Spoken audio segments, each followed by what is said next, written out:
ಸ್ನೇಹಿತರೆ, Hampi travel time ಚಾನಲ್ಗೆ ಸ್ವಾಗತ. ಸ್ನೇಹಿತರೆ, ನಾನು ಈ ದಿನ ಹಂಪಿಗೆ ಹೋಗಿದ್ವಿ ಶನಿವಾರ ದಿನ. ಅಂದರೆ ಪ್ರತಿ ವಾರ ನಾವು ಯಾವ ರೀತಿ ಯಂತ್ರೋದ್ಧಾರ ಕಾಂಜೆ ಪ್ರತಿ ವಾರ ಹೋಗ್ತಾನೆ ಇರ್ತೀವಿ ಭಾಗದವರೆಲ್ಲರೂ. ಸೊ ಇವತ್ತು ನಾವು ಹೋಗ್ಬೇಕಾದ್ರೆ ಒಂದು ವಿಶೇಷ ಅಂದರೆ ತುಂಗಭದ್ರಾ ಡ್ಯಾಮ್ ಗೇಟ್ ಓಪನ್ ಮಾಡೋದು ಸಿಕ್ಕಾಪಟ್ಟೆ ನೀರು ಹೊರಬಿಡಲಾಗಿತ್ತು. ಪ್ರತಿ ಬಾರಿ ನಾವು ಹೋಗೋದಕ್ಕಿಂತ ಈ ದಿನ ನಾವು ಹೋಗೋದು ಸ್ವಲ್ಪ ವಿಭಿನ್ನ ಅನ್ಸುತ್ತೆ. ನೋಡಿ, ಈ ನೀರಲ್ಲಿ ಹೋಗೋದು ಒಂದು ವಿಶೇಷ ಅನುಭವ. ತುಂಗಭದ್ರಾ ನದಿ ಬೋರ್ಗರ್ದ ಇರ್ತಾ ಇದ್ದಾಳೆ ಇಲ್ಲಿ. ಸ್ವಲ್ಪ ಆ ಕಡೆ ಸೆಳವು ಜಾಸ್ತಿ ಇದೆ, ಬಟ್ ಆದರೂ ಜನ ಹೋಗ್ತಾ ಇದ್ದಾರೆ. ಸೊ ಮುಂದೆ ಇದೇ ಥರ ನೀರಿದೆ, ನಿಧಾನಕ್ಕೆ ಕೈ ಹಿಡ್ಕೊಂಡು ಹೋಗಲೇಬೇಕು. ಈ ರೀತಿ ನೀರಿನಲ್ಲಿ ಯಂತ್ರೋದ್ಧಾರಕ ಆಂಜನೇಯ ದರ್ಶನ ಮಾಡಲಿಕ್ಕೆ ಹೋಗೋದು ವಿಶೇಷ ಅನುಭವ. ಈ ಚಕ್ರ ತೀರ್ಥ ಪೂರ್ತಿಯಾಗಿ ನೀರಲ್ಲಿ ಮುಳುಗಿದೆ. ನೀರಿನ ಹರಿವು ತುಂಬ ಜಾಸ್ತಿ ಇದೆ.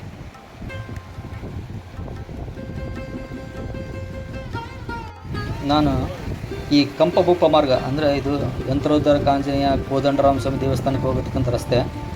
ಈ ರಸ್ತೆ ಮೂಲಕ ಸಾಕ್ತಿದ್ದಾಗ ಸೊ ಇದು ನೋಡಿ ಯಾವ ರೀತಿಯ ದೃಶ್ಯ ಇದೆ ಅಂತ ಹೇಳ್ಬಿಟ್ಟು. ಅದ್ಭುತ ದೃಶ್ಯ.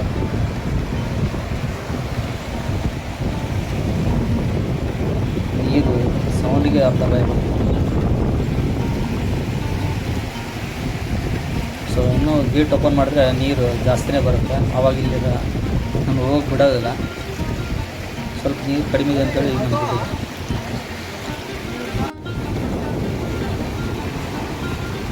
ತುಂಗಭದ್ರಾ ನದಿ ಇಲ್ಲಿ ರಭಸವಾಗಿ ಹರಿತಾ ಇದೆ ನೋಡಿ. ಈ ಶಬ್ದ ನೋಡಿ.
ಸ್ವಲ್ಪ ನೋಡ್ತಾರೆ ಅಷ್ಟೇ.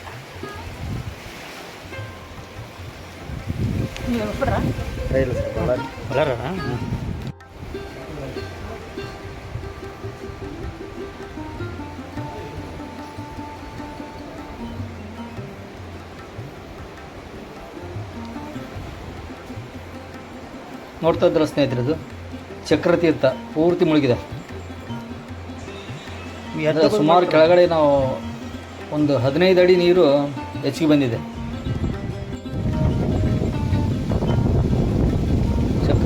ಇದು ಯಂತ್ರೋದ್ಧಾರಕ ಆಂಜನೇಯ ದೇವಸ್ಥಾನ. ನೀರು ಎಲ್ಲಿವರೆಗೆ ಬಂದಿದೆ ನೋಡಿ.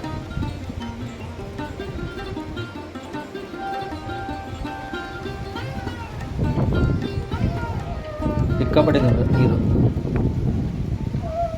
ಒಂದು ಕಡಿಮೆ ಅಂತಲೇ ಹೇಳ್ಬೋದು ನೀರು.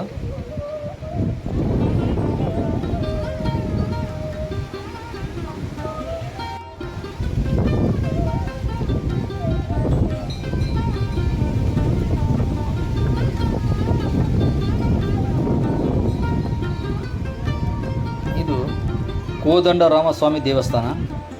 ವರ್ಷದಲ್ಲಿ ಒಂದು ಬಾರಿ ಆದರೂ ತುಂಗಭದ್ರಾ ನದಿ ಈ ಕೋದಂಡರಾಮನ ಪಾದ ಮುಟ್ಟಿ ಹೋಗುತ್ತೆ.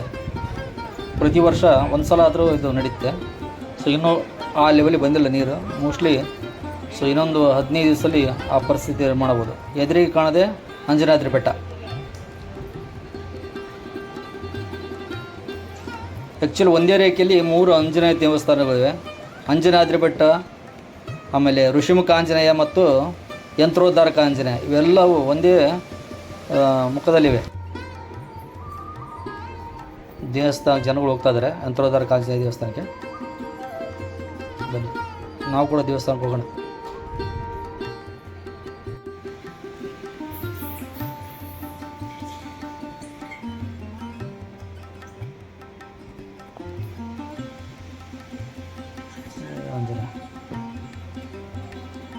ಸ್ವಲ್ಪ ಗ್ಯಾಪ್ ಕೊಟ್ಟು ಬಂದ್ಬಿಡ್ತಾವೆ ಇಲ್ಲಿ. ಹಾಂ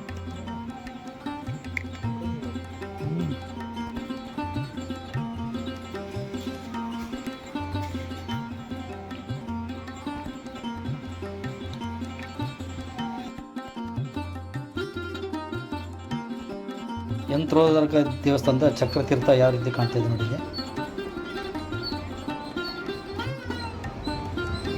ನೀರು ಹರಿಯೋದೇ ಗೊತ್ತಾಗಲ್ಲ.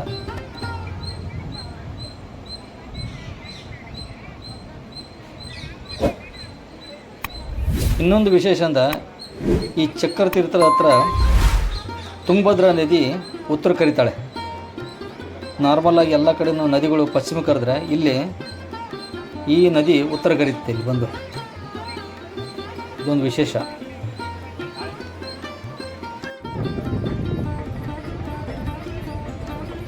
ಆಷಾಢ ಮಾಸ ಆಗಿದ್ದರಿಂದ ಗಾಳಿ ಸಿಕ್ಕಾಪಟ್ಟೆ ಇದೆ. ಎದುರಿಗಿದ್ದು ಋಷಿಮುಖ ಪರ್ವತ ಇದು.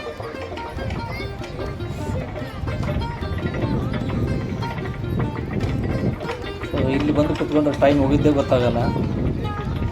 ಸೊ ಈ ನದಿ ನೀರಿನ ಮಧ್ಯೆ ಆ ಸೌಂಡು, ಆ ಗಾಳಿ, ಇದರ ಪ್ರಕೃತಿಯ ನೋಡಿ ಕುತ್ಕೊಳ್ಳೋದೇ ಒಂದು ಆನಂದ. ಎಷ್ಟೊತ್ತು ಕುತ್ಕೊಂಡ್ರೆ ನಮಗೆ ಟೈಮ್ ಹೋಗಿದ್ದೇ ಗೊತ್ತಾಗಲ್ಲ.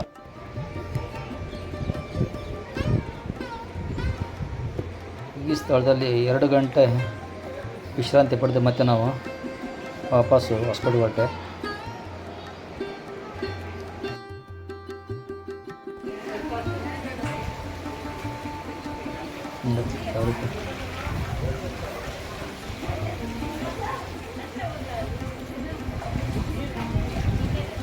ಕಷ್ಟಪಟ್ಟ ಜನರು ಬರ್ತಾಯಿದ್ದಾರೆ.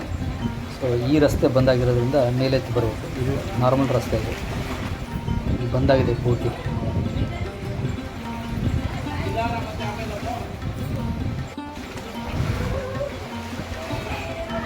ಈ ಒನಕೆರೆಯ ನೀರಿನಲ್ಲಿ ನಡ್ಕೊಂಡು ಹೋಗೋದೇ ಒಂದು ನೀರಿನಲ್ಲಿ ತುಂಬ ಅದ್ಭುತವಾಗಿದೆ ಈ ಸ್ಥಳ.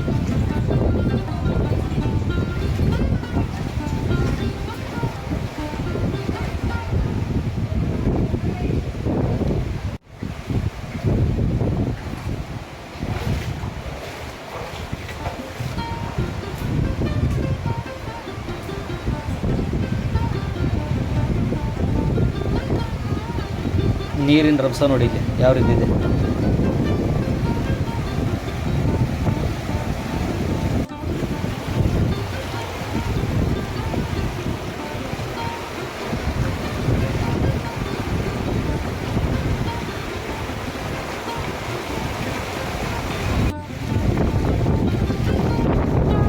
ಅಲ್ಲೇ ತಗೋಗ್ರಿ.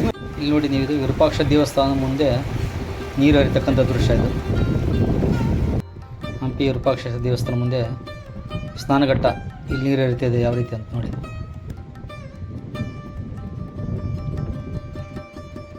ಸ್ನೇಹಿತರೆ, ನೀರಿನಲ್ಲಿ ನಡೆದುಕೊಂಡು ಹೋಗಿ ಈ ಹನುಮನ ದರ್ಶನ ಮಾಡೋದೇ ಒಂದು ವಿಶೇಷ ಅನುಭವ. ನನ್ನ ಈ ವಿಡಿಯೋ ನಿಮಗೆ ಇಷ್ಟವಾಗಿದ್ದರೆ ದಯವಿಟ್ಟು ಸಬ್ಸ್ಕ್ರೈಬ್ ಮಾಡಿ, ಲೈಕ್ ಮಾಡಿ, ಶೇರ್ ಮಾಡಿ ಮತ್ತು ಕಾಮೆಂಟ್ ಮಾಡೋದನ್ನು ಮರಿಬೇಡಿ. ಧನ್ಯವಾದಗಳು.